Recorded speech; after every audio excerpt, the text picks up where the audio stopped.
Hi, good evening എല്ലാവർക്കും.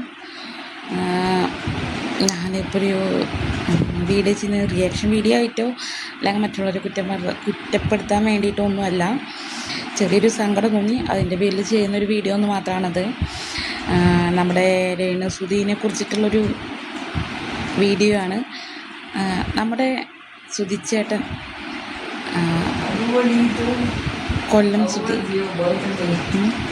കൊല്ലം സുധി മരിച്ചിട്ട്, ഞാൻ ഒരു നടന്മാർ മരിച്ചിട്ടും ഒരു സെലിബ്രിറ്റി മരിച്ചിട്ടും എനിക്ക് ഇത്രയും സങ്കടം തോന്നിയിട്ടില്ല. പക്ഷേ കൊല്ലം സുധി മരിച്ചപ്പോൾ ഞാൻ ഒരുപാട് കരഞ്ഞ്. കാരണം എനിക്ക് അത്രയ്ക്ക് ഇഷ്ടമായിരുന്നു അയാളെ. കാരണം നല്ലൊരു വ്യക്തി. ഞാൻ സുധിച്ചേട്ടൻ മരിക്കുന്നതിൻ്റെ ഒരാഴ്ച മുമ്പാണ് തോന്നുന്നുണ്ട് ഫാമിലിയെ കുറിച്ചിട്ടൊരു വീഡിയോ ഇട്ടിട്ടുണ്ടായിരുന്നു. അതായത് വാടക വീടാണ്, രേണുവിന് എന്തോ അസുഖമുണ്ട്, അതിന് മെഡിസിൻ കഴിക്കുന്നുണ്ട്, ഡിപ്രഷനോ അങ്ങനെ എന്തോ ഒരു പ്രോബ്ലം ഉണ്ട്, അതിന് മെഡിസിൻ കഴിക്കുന്നുണ്ട്, കടക്കാരുടെ ശല്യം കാരണം എന്നൊക്കെ പറഞ്ഞിട്ടൊരു വീഡിയോ ഞാൻ കണ്ട ടൈം.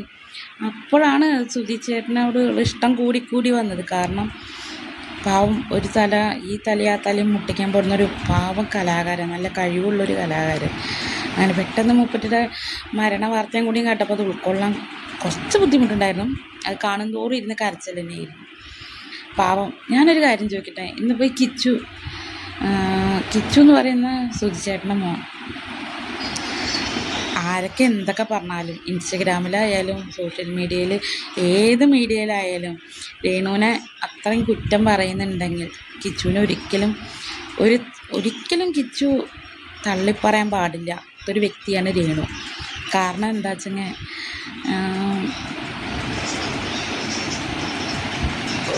രേണു 24ാമത്തെ വയസ്സിലെങ്ങാണ്ടാണ് കിച്ചുവിൻ്റെ അമ്മയായിട്ട് വരുന്നതെന്ന് രേണു പറയുന്നുണ്ട്. ഒരു അമ്മ ഇല്ലാത്ത സമയത്താണ് രേണുവിൻ കിച്ചുവിൻ്റെ അമ്മയായിട്ട് വരുന്നത് അല്ലേ. അന്ന് സുധിച്ചേട്ടൻ മരിക്കുന്ന വരെ രേണു ആ 2 കൊച്ചുങ്ങൾ രേണു തന്നെ നോക്കിയിരുന്നു. ഈ പറയുന്ന സോഷ്യൽ മീഡിയയിലെ ആൾക്കാരൊന്നും അല്ലല്ലോ. എന്തൊക്കെ വന്നാലും 3 നേരം ഭക്ഷണം കൊടുത്തിരുന്നത് ആ സ്ത്രീ തന്നെയല്ലേ. അതിലാർക്കും തർക്കമില്ലല്ലോ, ഈ പറയുന്ന ആൾക്കാർക്കൊന്നും തർക്കമില്ലല്ലോ. അപ്പോൾ എന്ന് മുതലാണ് രേണു മറ്റുള്ളവർക്ക് ഒരു ക്രൂര മനസ്സുള്ളൊരു സ്ത്രീയായി മാറിയത്, കിച്ചുനെ നോക്കാത്തൊരു സ്ത്രീയായി മാറിയത് എന്ന് മുതലാണ്? രേണു സെലിബ്രിറ്റി ആയതിന് ശേഷം അല്ലേ. പാവം. ഞാനൊരു കാര്യം ചോദിക്കട്ടെ, ഭർത്താവ് മരിച്ച സമയത്ത് ഞാനും കണ്ടായിരുന്നു അവരുടെ സുധി ചേട്ടൻ മരിച്ച് കൊണ്ടുപോകുന്ന ആ ഒരു രംഗമൊക്കെ ഞാനും കണ്ടായിരുന്നു. രേണു കരഞ്ഞതും.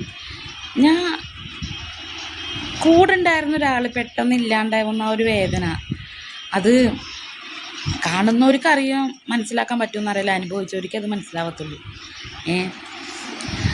കള്ളക്കരച്ചിലായാലും വേണ്ട, 5 സ്റ്റാറിൽ കയറി ഫുഡ് കഴിച്ചു എന്നൊക്കെ പറഞ്ഞാൽ ഞാൻ വിശ്വസിക്കില്ല, ഒരിക്കലും ഞാനത് വിശ്വസിക്കില്ല. 5 സ്റ്റാർ ഹോട്ടലിൽ കയറിയിട്ട് രേണു ഫുഡ് കഴിച്ചു എന്നൊക്കെ കിച്ചൊരു വീഡിയോയിൽ പറയുന്നത് ഞാൻ കണ്ടു. ഞാൻ ഒരിക്കലും വിശ്വസിക്കില്ല. വിശ്വസിക്കുന്ന ആൾക്കാരുണ്ടാവുമല്ലോ, അതിന് ഞാനൊന്നും പറയാനും നിൽക്കുന്നില്ല. കാരണം കഴിയില്ല, ആർക്കും കഴിയില്ല. അങ്ങനെ ഒരു അവസ്ഥയിൽ 5 സ്റ്റാർ ഹോട്ടലിലൊക്കെ കയറി ഫുഡ് കഴിക്കുന്നതെന്ന് പറഞ്ഞാൽ അതൊക്കെ ഇത്തിരി കൂടുതലായിപ്പോയി എന്തായാലും കിച്ചു. പക്ഷെ കിച്ചു ഒരു കാര്യം പറഞ്ഞു, ഈ പറയുന്ന ആൾക്കാരും ഈ കുറ്റം പറയുന്ന ആൾക്കാരും ഒന്നും ഒരു നേരം ഭക്ഷണം തരം ഉണ്ടായിരുന്നില്ല ആ സമയത്ത്. അച്ഛനൊരു വീഡിയോ ചെയ്യുന്ന സമയത്ത് അച്ഛൻ ഇങ്ങനെ ഒരു കഷ്ടത്തിലാണ്, ഒരു വീട് വയ്ക്കാൻ പോലും ബുദ്ധിമുട്ടാണ്, മരുന്ന് മേടിക്കാൻ പോലും ബുദ്ധിമുട്ടാണെന്നൊക്കെ പറഞ്ഞ് സോഷ്യൽ മീഡിയയിലൊരു വീഡിയോ ഇട്ടായിരുന്നു ഈ പറയുന്ന രേണു ഒക്കെ ആയിട്ട്. ഓർമ്മ ഉണ്ടോ എന്ന് എനിക്കറിയില്ല.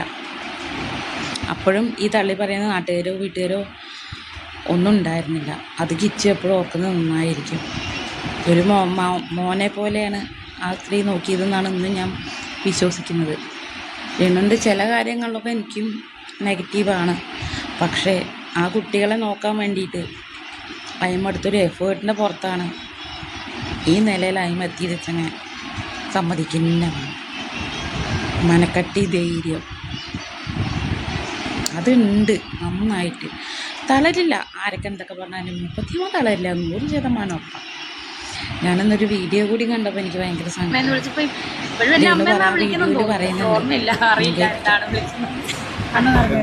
ഏണോ വീഡിയോയിൽ പറഞ്ഞിട്ടില്ലേ എപ്പം എന്താ ഇപ്പോഴും അമ്മയെന്ന് തന്നെ ആണോ വിളിക്കുന്നത് അറിയില്ല. അത് പറയുമ്പോൾ ആ സ്ത്രീയുടെ മുഖത്തുള്ള ഒരു പോയതിനു സങ്കടം. ശേഷമല്ലോ അന്ന് തൊട്ടേ സുചേട്ടൻ അത് ഇത്രയും വർഷമായിട്ട് മോനെ പോലെ കൊണ്ടുവന്നപ്പോഴേ എന്താ പറയാ, ഇതെന്റെ മോനാന്ന് പറഞ്ഞല്ലേ കൊണ്ടുവന്നത്. അതോ മോനായിട്ടാണോ കാണുന്നത്? അതായത് ഇത് നിന്റെ മോനാണ്, നമ്മുടെ മോനാണെന്ന് പറഞ്ഞല്ലേ എന്നെ ആദ്യം കാണിച്ചത്. പിന്നെ അവൻ അന്ന് അമ്മേന്ന് നന്ദിയില്ലായ്മ ഇപ്പോഴും എന്നെ അമ്മയെന്നാ വിളിക്കുന്നെന്ന് തോന്നുന്നു. ഓർമ്മയില്ല, അറിയില്ല ഇത് തെറ്റായാലും ഞാൻ എന്നാലും അമ്മ തന്നെയാണ് ഇതുവരെ വിളിച്ചത്. എന്ത് പറഞ്ഞാലും വേണ്ട. അതെ, ഇത്ര എനിക്ക് പറയുള്ളൂ. ഞാൻ ആരെയും മനുഷ്യൻ വെച്ച് പറഞ്ഞതല്ല, എനിക്ക് തോന്നിയത് ഞാൻ പറഞ്ഞു.